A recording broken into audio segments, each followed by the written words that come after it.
Hello, I'm Natasha. Welcome back to my channel. And today I want to talk about current events in Syria, a country which has suffered from war for over a decade. This comes after news that President Assad has been removed as leader from Syria. And this, I think, is absolutely devastating news. No good can come from this.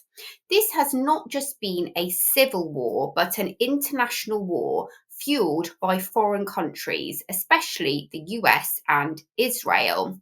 The CIA began flooding Syria with weapons. They spent over $1 billion arming the so called moderate rebels to overthrow the Syrian government. These rebels were linked to the Al Nusra Group, which is a direct affiliate of Al Qaeda and ISIS. The US government has been allied with Al Qaeda in Syria for over a decade against the Syrian government. The Washington Post and the New York Times both reported that the CIA program spent over $1 billion in arming rebels to overthrow the Syrian government. The Operation Timber Sycamore was a classified weapons supply and training program run by the United States Central Intelligence Agency and supported by the United Kingdom and some Arab intelligence services, including Saudi intelligence. The aim of the program was to remove Syrian President Bashar al-Assad from power. More recently, Hayat Tahrir al-Sham, HTS, a rebranded al-Qaeda group, led an armed attack in Aleppo. HTS is officially recognized as a terrorist organization in the US. HTS was set up under a different name, Jabhat al-Nusra, in 2011 as a direct affiliate of al-Qaeda. The leader of the self-styled Islamic State group, Abu Bakr al-Baghdadi, was also involved in its formation. It's not just the US, but Israel has also been arming rebels to overthrow the Syrian government. This was reported in a recent article in the Times of Israel, where they interviewed one of the rebels. The opposition leader from Syria stated that they love Israel, they praised Israel, and they called on Israel to launch new attacks on Syria. The rebel commander said that his goal was to overthrow the Syrian government and set up a new government who has good relations with Israel. So, what is the reason that the US and Israel continue to support these rebels?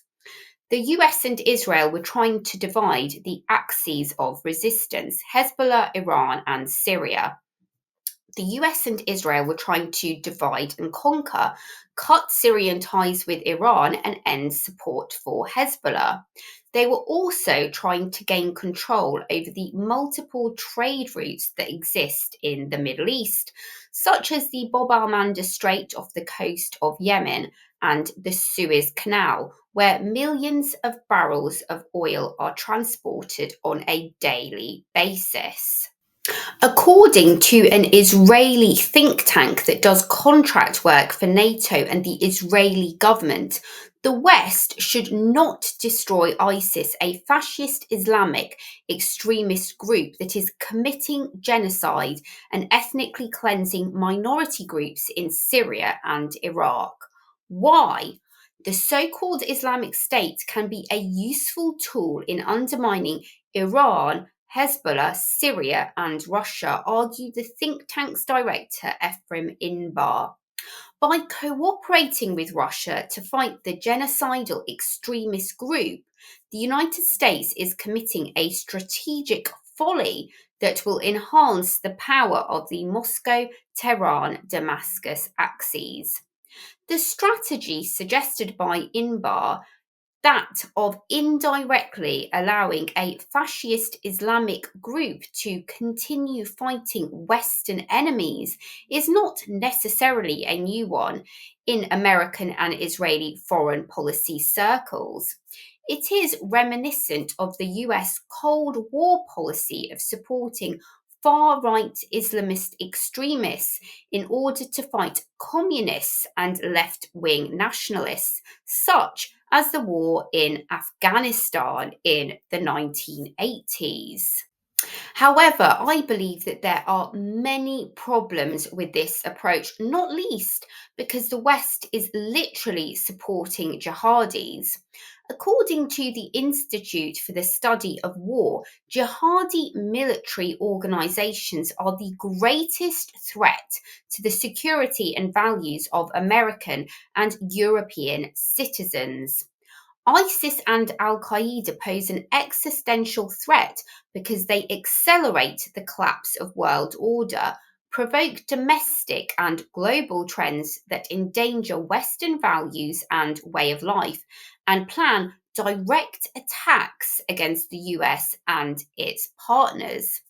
Its defeat and destruction must be one of the highest priorities of any strategy to defend the US and Europe. Furthermore, ISIS and Al Qaeda are more than terrorist groups, they are insurgencies. Separating the elements of ISIS and Al Qaeda that are actively working to attack the West from the main bodies of those groups fighting in the Middle East, Africa, and South Asia is impossible. All Al Qaeda groups and ISIS affiliates seek to take the war into the West to fulfill their grand strategic objective of establishing a global caliphate. We have seen time and time again when these secular dictators are removed, as we saw from Iraq and Libya, these countries descend into chaos, with minorities being massively persecuted and women being repressed. For instance, in Iraq, once Saddam was removed, Christians and other minorities suffered massively. The Christian population reduced there from around 10,000 to 2,000. Libya is a failed state now and has been for over 10 years. It has open slave markets. Libya had over 140 different tribes, and Gaddafi successfully controlled them all. Iraq has pretty much been in a state of chaos since the war there. In Iraq, they have reduced the age of consent to 9 years old. Can we really honestly say that these conflicts have been worth it? In general, these conflicts have caused massive problems globally, the migrant crisis being one. I personally fear greatly for the Christians in Syria. Christians in Syria represent one of the oldest Christian communities on earth, dating back to the 1st century AD. Christians there still speak Aramaic, the language of Jesus Christ. It is my opinion that if Western so called Christian countries cared one jot about Christians and Christianity, they would seek to ensure that these secular leaders remained in power. I think it is delusional for commentators in the West to think that democracy will be established now in Syria. Absolutely delusional. There are only two choices for these countries, either a secular dictatorship or Islamic State. Sadly, after a decade of war and crippling sanctions that were imposed by the West, I believe that things are only going to get worse for the Syrian people. Let me know your thoughts in the comments below.